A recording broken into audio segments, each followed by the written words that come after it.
Good afternoon, dear listeners. I'm Deacon Paul Gavrilyuk.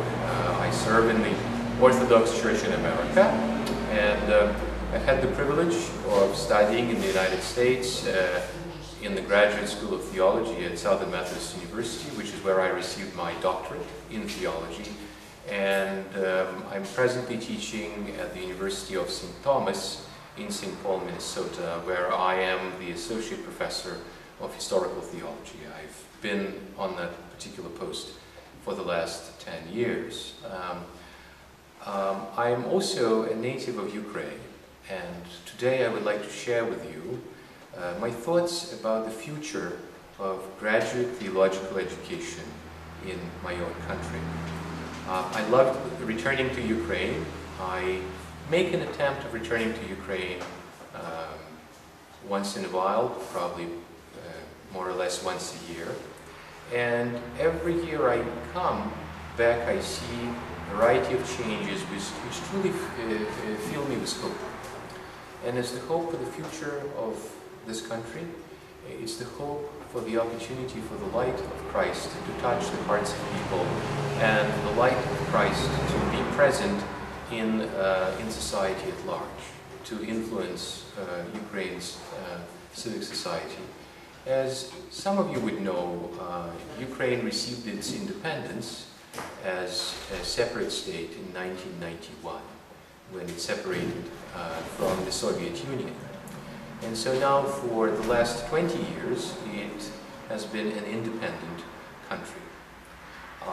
Presently, both politically, economically, and most importantly, spiritually, Ukraine is at the crossroads. Whilst in the last 20 years an enormous progress has been made in the area of theological education, and what I mean by this is the building of the churches, the refurbishing and rebuilding of many seminaries that were completely devastated during the Soviet times, the establishment of the catechetical schools, and even significant missionary work in which the church is involved in the present day. What is still lacking in Ukraine is the opportunity for the bright minds, for the best in the nation, to be able to receive the kind of graduate education that I was privileged to receive in the West.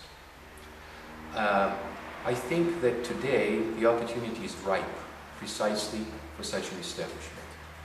I speak in this case from my own personal experience of having spent several days at a wonderful Summer Theological Institute, which becomes a remarkable forum for the exchange of views between different theologians, philosophers, and historians of theology and philosophy who come here, not only from Kyiv and from other parts of Ukraine, but also from Russia, Europe, countries such as Germany, France, Poland, and many others, and also the United States. For me personally, this was a wonderful opportunity to meet my colleagues in Ukraine who are engaged in remarkable research, doing work on Father George Borovsky, a seminal figure whom I have been studying for the last several years. This was also a remarkable opportunity for me to meet my colleagues both in Europe and in the United States, with whom I otherwise would not have an opportunity to meet. What I feel today, and what I feel about the future of Orthodoxy and about the future of theology in Ukraine, is that this particular institute plants the seeds of the top-notch, upper-level theological education in this country. Here I found not only scholars, but also aspiring graduate students who are interested in this kind of work. Presently, what we have is the foundation of theological education, and in this regard, I mean the catechetical schools. We also have missionaries that are working in a variety of capacities in the field, so to speak. We have the walls of theological education, represented in this case by the seminary education, which is engaged primarily in the preparation of pastors. What this edifice still lacks is the roof. And the roof that crowns the edifice is precisely graduate theological education.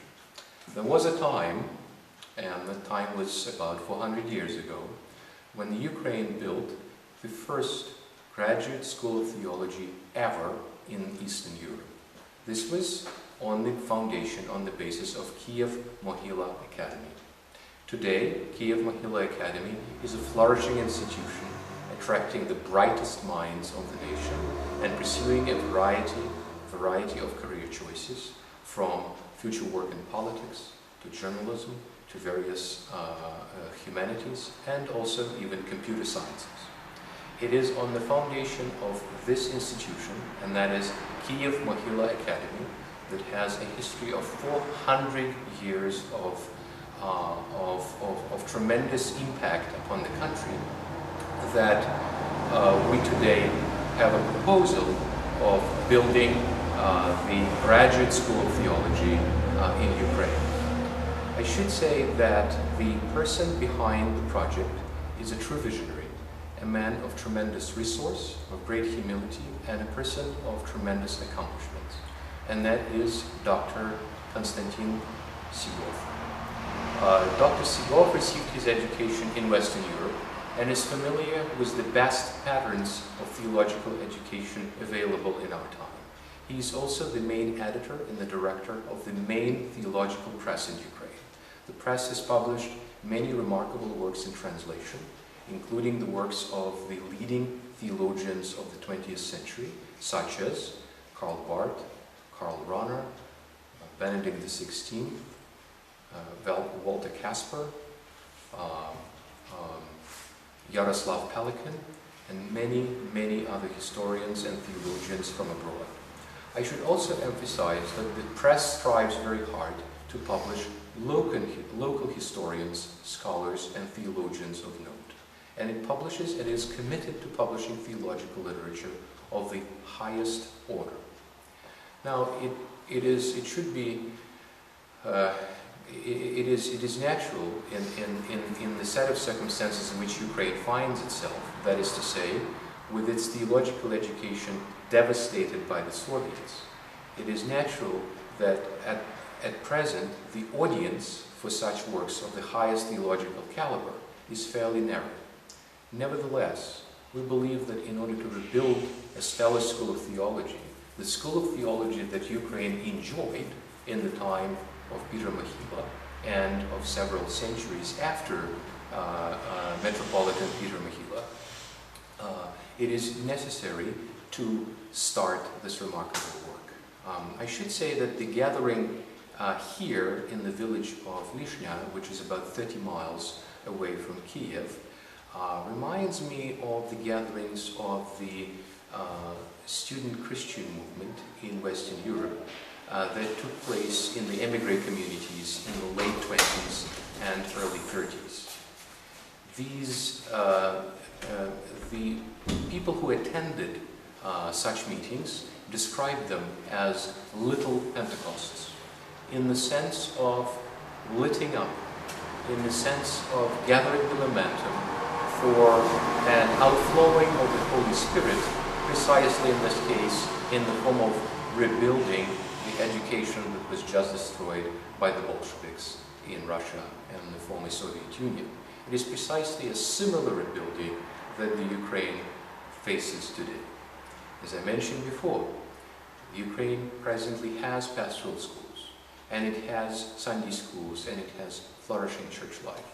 But what it lacks today is the kind of theological education on the university level and also on the level of the graduate school that one takes for granted in such countries as America and many other countries of the West.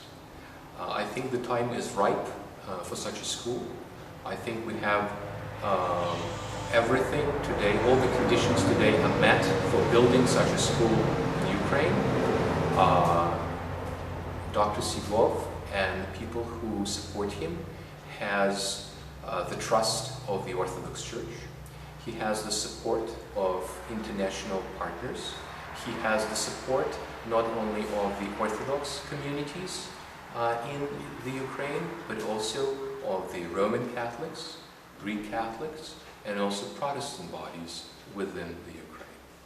It would be important to continue the ecumenical efforts of the Summer Theological Institute, and building on these efforts and building on the practice that now has been in existence for 9 years to build a graduate school of theology. The affiliation with Kyiv Mohila Academy presents tremendous advantages. The advantages have to do with the fact that the selection of students who would become future theologians, or perhaps apply their theological knowledge in a variety of fields, would be selected from the brightest and the best in the nation. And in many ways, today is the time to build such a school. Today is the time to gather the resources for the school. Today is the time to rebuild the Kyiv School of Theological Learning. It would be the school in which the East can properly meet the West. The East would meet the West as an independent partner in the dialogue, as they would meet each other as partners, as friends, trusting each other, and continuing the dialogue that is already taking place in a variety of important settings in Ukraine. But the advantage of having the theological school is the ability to pass on the intellectual gene, to establish a tradition, and subsequently and thereby to contribute to the health of the Ukrainian society, to contribute to the spiritual rejuvenation and the spiritual renewal of society on a variety of levels that Ukraine so badly needs today. Imagine a Ukraine in which God and theological education and Christian values matter in the world of politics, matter in the world of economics, matter in the world of business and journalism, matter in the public sphere. Such a school of graduate learning, the school, as I said, that already has tremendous support of various people of goodwill and scholars who come from the West, I think would contribute immensely for the gathering of spiritual resources and for the building up and for the raising the future generation of Ukraine. It is to this task that I would ask you to prayerfully consider contributing in a variety of ways that you deem possible. Thank you for your attention.